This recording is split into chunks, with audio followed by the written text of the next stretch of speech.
ঘোষণা হোক। আমরা চাই আপনার জনতার বিজয় হোক, সেই অনুযায়ী আপনারা রায় দিবেন।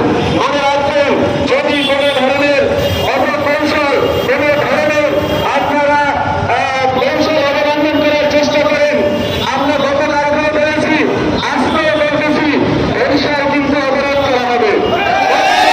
সামান্যভাবে বিরোধ না, বরিশালের ছাত্র জনতা যদি মেনে নেবে, বরিশালের রাস্তায় ঘাট প্রধান কাজ হিসাবে সবকিছু আমরা বন্ধ করে আমরা ব্লক করে দেবো। যদি সাহেব চলবেন আমাদের মর্যাদার আমরা ফিরে যাবেন, বরিশাল বাঁচল করে দেবো, আমরা আমাদের মর্যাদাকে ফিরে যেতে চাই। সকলে আমাদের কর্মসূচিতে একমত পোষণ করে রাস্তায় থাকবেন।